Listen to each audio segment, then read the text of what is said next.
कार्रवाई का इसका एक प्रक्रिया है। देखिए आप एक चीज समझ जैसे कि मांग है कि किरण सिंह नहीं, एक चीज समझिए, बहुत इत्मीनान से समझना चाहिए।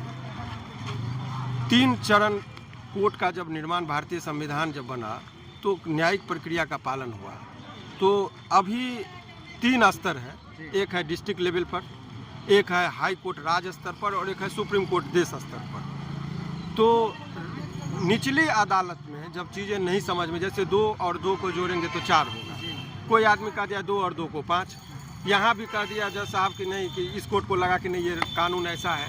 तभी तो हम लोग अनेकों केस में, लगभग 99% केस में यहाँ रिजेक्ट होता है, हाई कोर्ट से अलाउ होता है। तो अब हाई कोर्ट में जो मामला जाएगा तो सारे चीज़ों की बारीकी से जांच होगी, तो किस स्तर पर इनको न्याय मिलता है उसका है। ये तो प्रक्रिया यहाँ नहीं मिला तो अब हाई कोर्ट जाएंगे। अभी आरती छोटू के मामले में देखा होगा कि अररिया कोर्ट ने उनके पिताजी को बेल रिजेक्ट किया था, हाई कोर्ट में बेल मिला था। तो ये तो तरीका है, आपको तो समझना ही पड़ेगा। ये कानूनी प्रक्रिया, इसमें बहुत ज़्यादा उतावले, ये पहला केस थोड़े है जिसमें ये हाई कोर्ट में मामला अच्छा, आज का जो बहस था, आज का मेन पॉइंट क्या था? आज का ये एक चीज़ आ गया, रिपोर्ट, जो चीज़ रिपोर्ट में यहाँ पर देखिए आपको बता दे रहे हैं कि जो साइकोलॉजिकली जो होता है, शक्तियाँ दोनों को, हाई कोर्ट और सेशन दोनों को सामान्य है कानून के मुताबिक, लेकिन व्यवहारिकता में ऐसी बातें नहीं होती है।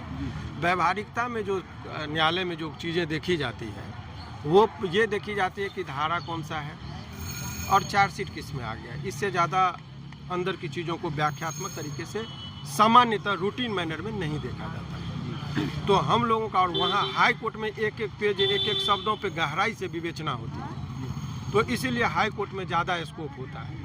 तो ये मामला हाई कोर्ट के ही विवेचना के लायक है कि आखिर सर्टिफिकेट फर्जी, एज प्रमाणित नहीं हुआ तो पॉक्सो कैसे लगेगा। जैसे पॉक्सो के लिए सबसे पहला जरूरी है कि 18 वर्ष से नीचे, लड़की के फादर, लड़की के ब्रदर, लड़की का मेडिकल, हर चीज़ में बताया गया कि 18 वर्ष से अधिक है। तो ये कानून तो कहता तो उसके दायरे में नहीं आया। दूसरी बात, वो सर्टिफिकेट जो नगर निगम से बनाई वो फर्जी था। ये रिपोर्ट मेरी बात नहीं, हमने रिकॉर्ड की बात में बता रहा हूँ, पैराग्राफ 148 के डायरी में भी इस बात को आ गया है, जिक्र है। तो ऐसे परिस्थिति में सारा चीज़ वो आ गया। अभी आप लोगों के खबर के लिहाज से तो ये समझिए, खबर के लिहाज से आज जो आप लोगों को उम्मीद थी कि यहाँ से बेल उनको मिल जाएगी, आज रिलीज हो जाएंगे, ऐसी कोई बात नहीं, अभी नहीं निकलेंगे, हाई कोर्ट जाना पड़ेगा। क्या जितने उनके फैंस लोग हैं उनको ये उम्मीद है कि हाई कोर्ट कुछ दिन उनको और इंतजार करना पड़ेगा। हाई कोर्ट से बेल मिलेंगे या सुप्रीम कोर्ट जाना होगा? नहीं, इसमें हाई कोर्ट में ही बेल मिल जाएगा। इसमें हाई कोर्ट के स्तर पर ही